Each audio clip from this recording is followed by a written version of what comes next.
J'avais 30 ans lorsque j'ai repris l'exploitation après la mort de mon père. Un sacré défi. J'ai dû m'investir à 100%, travailler d'arrache-pied pour être à la hauteur et pour parvenir à élaborer un excellent vin dont je suis très fier. J'ai divorcé de ma première femme, ce qui a laissé des cicatrices émotionnelles, bien entendu, et des séquelles sur le plan financier. Il y a 5 ans, j'ai fait la connaissance de Joséphine, elle aussi fille de vigneron. Sa jeunesse n'était pas un obstacle. Bien au contraire, elle m'a redonné la flamme, la joie de vivre. Magnifique. Nous nous sommes mariés peu après. Nous nous complétons très bien sur tous les plans. Elle m'a aidé, encouragé pour que notre vin soit un nom reconnu dans le domaine de la profession et surtout très apprécié pour les grandes tables. Ma fille Martine a toujours aimé passionnément nos vignes et notre domaine.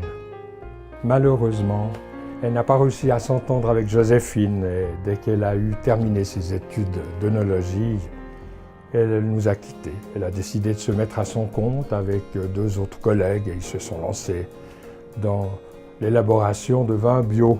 On la voit quasiment jamais. Il y a quelques mois, j'ai eu un grave problème de santé. Et le médecin m'a bien fait comprendre que je ne pourrais plus travailler comme avant, que je devais prendre du repos, lever le pied. La question de la poursuite de l'exploitation s'est donc posée brusquement. Je ne savais pas quoi faire. Je craignais que si Joséphine reprenait l'exploitation, elle en fasse trop, elle se fatigue, elle n'arrive pas à gérer ça toute seule. Et si je faisais appel à ma fille, j'aurais provoqué la colère de Joséphine. Têtue comme elle est, ma fille aurait trouvé des solutions radicales et je craignais qu'elle excuse Joséphine. Un dialogue entre les deux était impossible. Finalement, je me suis renseigné et c'est moi qui ai proposé la médiation à ma femme et à ma fille.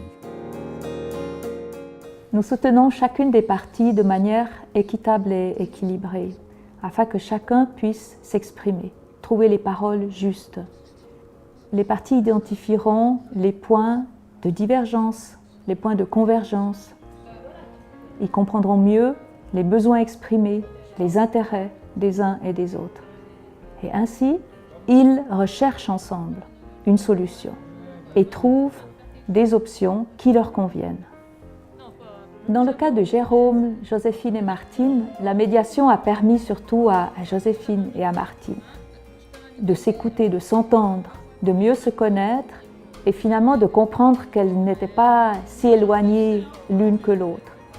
Et ça a été le déclencheur pour que Jérôme aussi aborde sa relation avec sa fille de manière beaucoup plus sereine.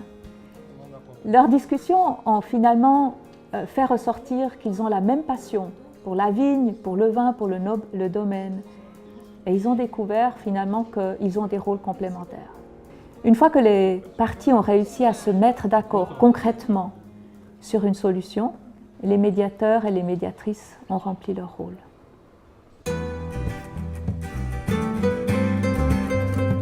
Ce qui m'a beaucoup touchée de la médiation, c'est d'avoir enfin pu me rapprocher de Martine. Elle était complètement fermée à moi et grâce à la médiation, j'ai découvert qu'on pouvait être sur la même longueur d'onde. Depuis la médiation, Martine, elle travaille à mi-temps sur notre domaine. Et ensemble, avec Martine, nous avons créé tout ça, nous avons créé cette plaquette et nous souhaitons à l'avenir organiser des fêtes, des dégustations, des concerts. Alors justement, nous attendons du monde ce soir. Je me réjouis de retravailler avec mon papa. J'ai hâte aussi de travailler avec Joséphine. C'est une femme engagée dans notre domaine. Et contrairement à mes idées préconçues, elle n'a rien contre le fait que je travaille avec mon papa. Aujourd'hui, j'apprécie tout ce qu'elle a fait pour nous et pour mon père, pour moi, pour le domaine.